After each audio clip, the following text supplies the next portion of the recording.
Dari Miswar bin Makhramah radhiyallahu an berkata, ketika Rasulullah sallallahu alaihi wasallam selesai dari kontrak perjanjian Hudaybiyah, Nabi Muhammad berseru kepada sahabat-sahabatnya, "Bangunlah dan sembelilah kurban-kurbanmu, lalu cukurlah rambutmu." Demi Allah, tidak ada satupun dari sahabat Nabi yang berdiri mengikuti perintah beliau, sekalipun perintah itu diulang sampai 3 kali. Setelah terlihat tidak ada satupun yang menunaikan perintah, Nabi Muhammad masuk ke dalam kemah Ummu Salamah sambil menceritakan pembangkangan ini. Ummu Salamah berkata, "Wahai Nabi, apakah engkau ingin mereka melakukan itu? Engkau keluar saja dari kemah. Tidak perlu berbicara sepatah kata pun kepada siapapun. Engkau mulai saja menyembelih kurbanmu dan undang tukang cukur untuk memangkas rambutmu."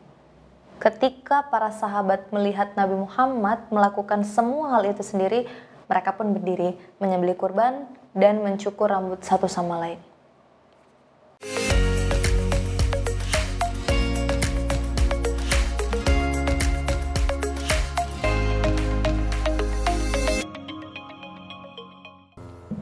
Assalamualaikum warahmatullahi wabarakatuh. Halo Sobat Bincang Muslimah, kembali lagi bersama kami di channel Bincang Muslimah. Nah, di video kali ini kita akan membahas tentang bagaimana relasi Nabi Muhammad dalam rumah tangga yang juga turut melibatkan istrinya untuk memutuskan suatu perkara. Oke, Rasulullah adalah sosok teladan dari berbagai aspek. Teladan sebagai pemimpin, sahabat, ayah, juga suami. Kita semua sebagai umatnya bisa meneladani beliau dalam setiap posisi melalui aktivitas dan interaksi sosialnya. Misal, jika hendak meneladani beliau sebagai pemimpin, kita bisa lihat dari beberapa riwayat hadis tentang sikapnya yang mengedepankan musyawarah dalam memutuskan perkara. Kalau kita mau lihat teladannya sebagai ayah, kita bisa lihat juga saat beliau begitu mencintai Fatimah dan menghargainya sebagai perempuan.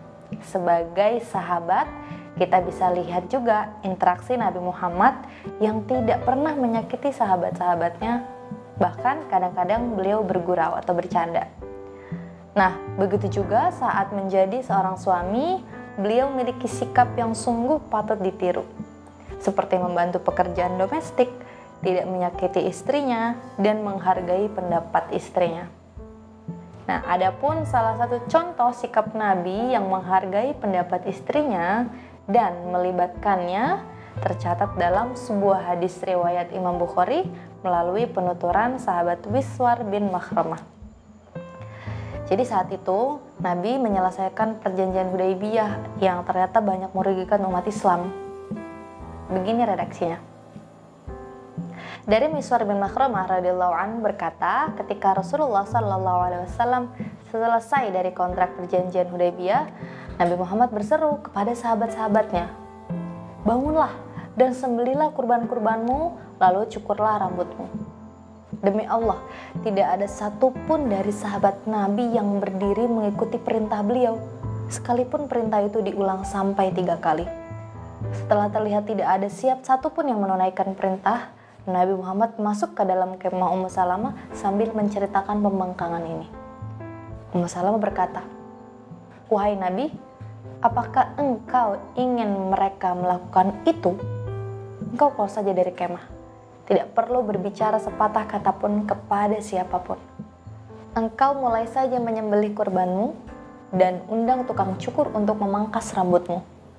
Ketika para sahabat melihat Nabi Muhammad melakukan semua hal itu sendiri, mereka pun berdiri menyembelih kurban dan mencukur rambut satu sama lain.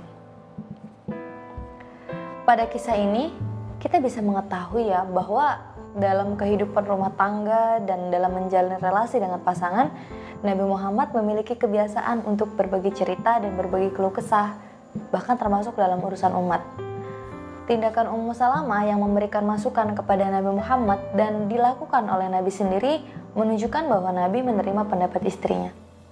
Nah, Kiai Fakihuddin Abdul Qadir menguraikan bahwa kisah ini cukup dahsyat dan memberi dampak pada konteks sosial. Karena pada saat itu para suami enggan melibatkan istri dalam memutuskan suatu perkara. Pada masa itu juga, perempuan mendapat stigma buruk di pandangan masyarakat. Mereka tidak dianggap sebagai subjek untuk bisa turut andil dalam memutuskan suatu perkara. Melalui kisah ini, Nabi melawan stigma itu dan kebiasaan itu. Nabi mempraktikkan relasi yang adil dengan melibatkan istrinya, bahkan untuk urusan umatnya yang bersifat publik. Nah, begitu Sobat Bincang Muslimah. Nabi Muhammad benar-benar memandang perempuan sebagai subjek, manusia yang utuh yang memiliki akal pikiran. Oke, terima kasih sudah menonton video ini. Terima kasih. Wassalamualaikum warahmatullahi wabarakatuh.